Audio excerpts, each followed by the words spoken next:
عمرك فكرت في العبور الرائعة اللي ورا بعثات أبولو للقمر؟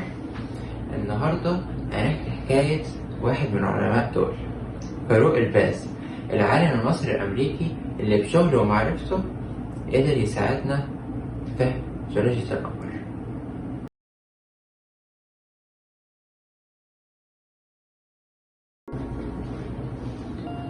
في يوم 2 يناير 1938 اتولد بطل قصتنا النهاردة فاروق الباز.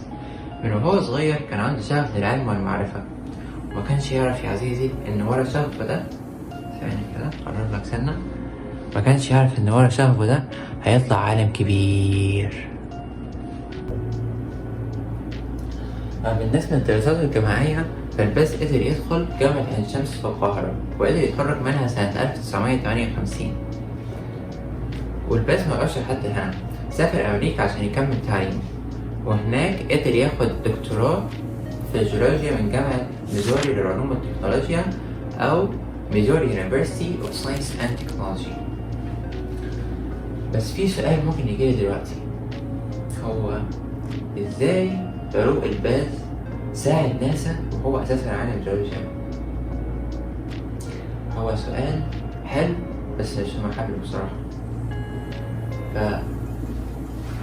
دونت بي متسرع، دونت بي متسرع، انت كده هتتفرج على باقي الفيديو. في الستينات أمريكا كانت في سباق فضائي عنيف، وكانت محتاجة أفضل العلماء والباحثين لضمان بعثات أبولو، ولقت واحد من العلماء دول في فاروق الباز. انضم لناسا سنة 1967 كعضو من برنامج أبولو. خبرته خلته واحد من أهم العلماء في البرنامج، علشان كان بيعرف يحدد أماكن الهبوط المميزة، وكان بيعرف يدرب رواد الفضاء على الملاحظات القمرية وعلى التصوير الفوتوغرافي أو الفوتوغرافي. واحد من أهم أدوار الباز مع ناسا كانت خلال مهمة أبولو 11. بصفته واحد من أهم العلماء في لجنة اختيار مواقع الهبوط القمرية، لعب دور كبير في نجاح أول هبوط بشري على القمر. وفي يوم 20 يوليو 1969 وبشغل الباز الدقيق قدر نيل أرمسترونج وباز ألدرين على الهبوط بأمان على سطح القمر. يعني إيه يعني كده يا مرة؟ يعني الجيولوجيا طلع عليها علاقة بالفضاء فوق وهما الاتنين متعلقين ببعض؟ ازاي؟ مش المفروض انه الجيولوجيا دي علم الارض اساسا؟ ايه العلاقة ما بين الارض والفضاء؟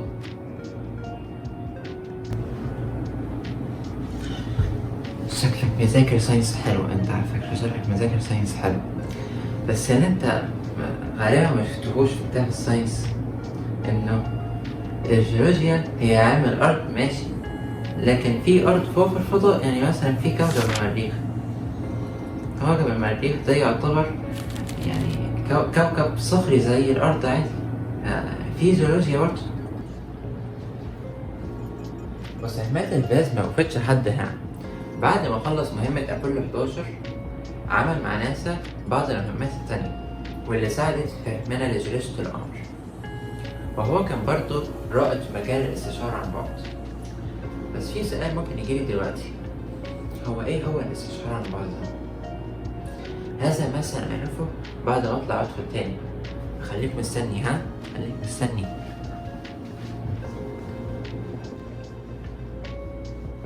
الاستشارة عن بعد هو تقنية بتجمع معلومات عن سطح الأرض من غير ما نلمسه بشكل مباشر، وده غالبا بيبقى من خلال الأقمار الصناعية والطيارات. والتقنية دي بتعتمد على انعكاس الطاقة الكهرومغناطيسية أو الإلكترومagnetic انرجي اللي بيعكسها سطح الأرض علشان نعمل صور وبيانات. الاستشعار عن بعد ده برضه بيستخدم في مجالات كتير، منها الزراعة عشان نتنبأ بصحة المحاصيل، والبيئة عشان نتنبأ بالتغيرات الطبيعية، والتخطيط المعماري، واستكشاف الموارد الطبيعية وإدارة الكوارث. ببساطة هي أداة بتساعدنا على فهم سطح الأرض بشكل فعال.